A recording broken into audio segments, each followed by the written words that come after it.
is going to teach you Photoshop right from the beginning. So if you people are absolutely new to the software, don't need to worry, okay? I'm going to be covering up every small thing that I think a beginner should be knowing when he is learning Adobe Photoshop CS6.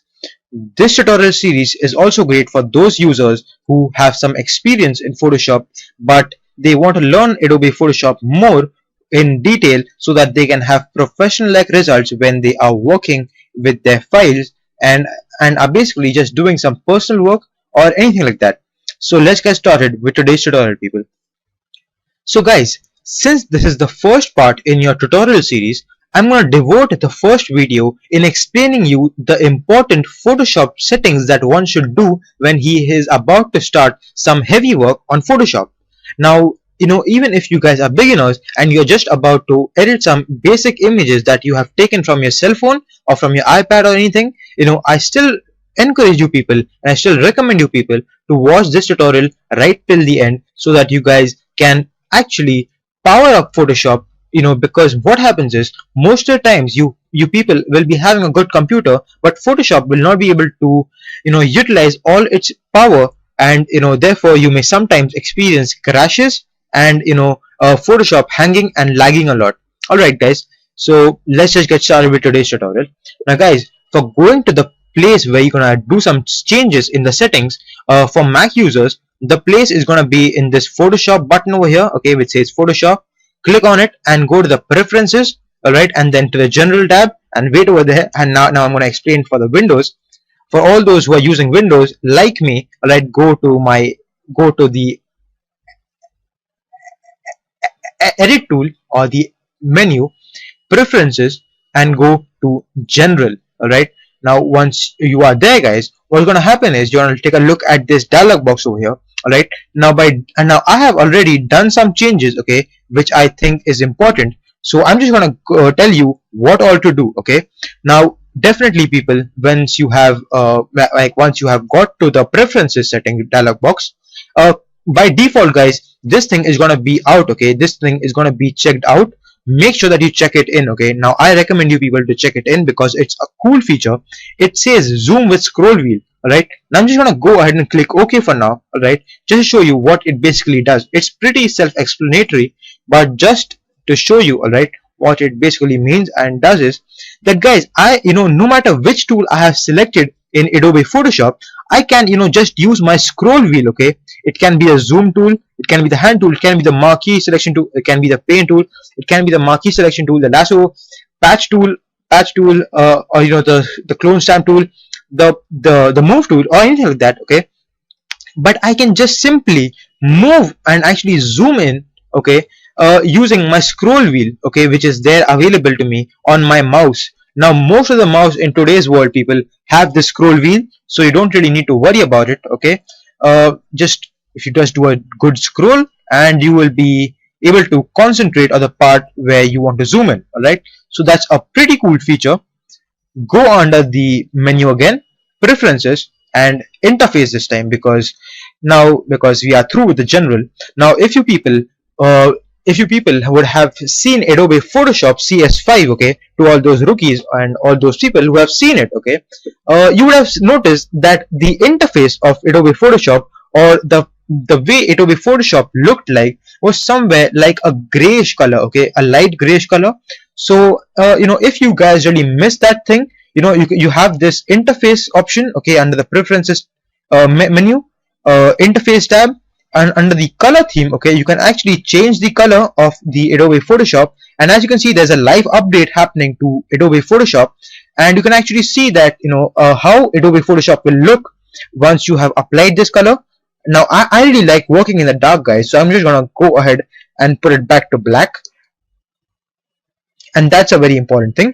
Then the next thing which I would want to tell you is the UI font size. Now the UI basically just stands for user interface, okay, font size. Now I have seen people work with somewhere like around 30-inch screen, okay, screen monitor. Now at that kind of a resolution, people, all these panels and all these names, like in the color, the swatches, the layers, they appear puny, okay. So for those people who have a good monitor size, okay, you can just go ahead and change it back down to large, or to medium, okay, but you'll be needing to do a Photoshop restart, okay. That is, you need to restart Photoshop in order for the effects to take place under the text panel over here, right? Now I don't want any changes to happen to my Photoshop, alright, so I'm going to do a small thing again. Next we're going to go to the file handling part, and now guys, this part over here, alright, which is very important, alright, is going to be set as default to 10 minutes. Now I would recommend you people to actually change it to 5 minutes. Now what that means is that, you know, just in case if you are working with some important and some like powerful or heavy files, alright, you know, you may actually experience Photoshop lagging and getting slower, and you know, if you still continue to work, it may actually crash down, alright. So you may actually lose hours of working on a particular thing, you know, just because you know, just because you didn't save it, alright, you forgot to save the file, and you will lose that, like, your good hard work. So instead of that happening, you can actually there is this Photoshop feature enabled saying automatically save recovery information every 10 minutes, okay. Now that is like set at 10 minutes. You can actually change it down to 5 minutes, which I recommend to most of the people, because you know, that's the time interval that, you know, you're going to be losing. So that's at least lower. The file extension, now this is not really important, but basically what it means is you know, when you save file, you know, instead of that PSD thing coming in small letters, if you want to change it, it can come in capital letters, but that's not really important, so forget that. The next thing is this part right here, maximize PSD and PSB file compatibility, and for some reason I haven't changed it, which but you know, but I want to change it, okay. Now the maximize PSD and PSB file compatibility means that Adobe Photoshop will save your PSD in such a way that, you know, all the important features which are available, and actually not important but new features which are available in Photoshop CS6, okay, will be shown on an older version, that is CS5 or CS4 or something like that, okay. But you won't be able to do any editing of those features, okay. But if you actually guys go ahead and change it to never, actually I had done the change, okay, alright, but if you change it to never, people, you may actually, you know, reduce the file size, okay, around 20 to 40%, okay. You may actually reduce the file size, this is saved file size, around 20 to 40%. So basically you will be having an advantage over the size, and therefore you will be able to create lots of Photoshop files, okay, and you will be saving lots of disk space also if you click it down to never. But if you do it never, you are not going to save all those compatibility, okay. So if you choose always, the file size is going to go more, but you will be able to pass it on to your friends who have an older version of Photoshop, somewhere like CS5 or CS4 or something like that, okay. So that's an important thing. Next we'll go to the performance tab, alright. Now guys, I have reduced this RAM usage to 60%, alright, but that's not true. I actually believe in keeping it to somewhere around like 80%.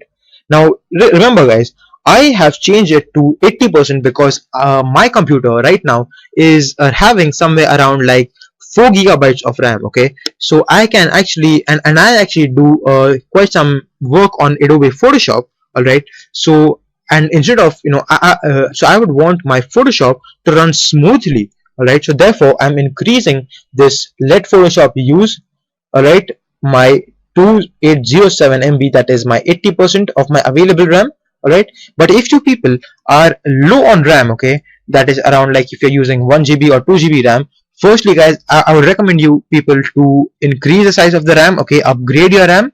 But if you don't want to listen to me for some reason, okay, you can actually reduce it down to 60%, okay. So you can just do that much, and by default guys, this setting is going to be on 70%, but I'll just increase it to 80%. Wait a sec, yeah.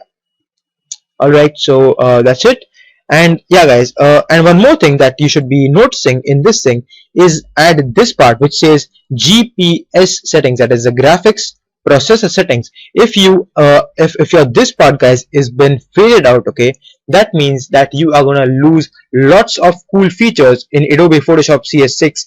One of them being the zoom feature, alright, the zoom, the throwing or the tossing feature, and lots of other things guys. So I would firstly recommend you people to go out and buy yourself a good VRAM, that is a video RAM, or basically a graphic card for your machine. Okay, and then install it, and then this part is going to come up for you. All right, cursors not important, transparency gamut not important.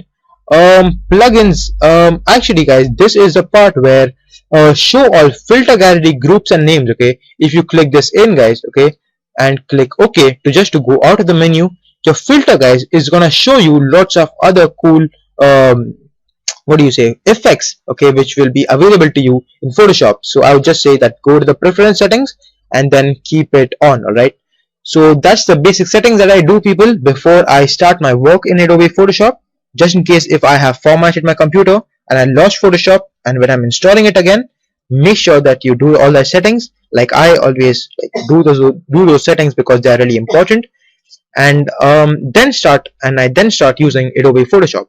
So thank you for joining me on this video, people. Hope you guys liked it, and please subscribe me because I'm gonna put up lots of other tutorials also. Thank you so much for watching my video, guys. And if you guys have any more problems in your computer or in the software or anything like that, there is a Facebook link below. Go ahead and message me over there, and I'll message you back as soon as possible. Thank you so much for watching my video. Thank you.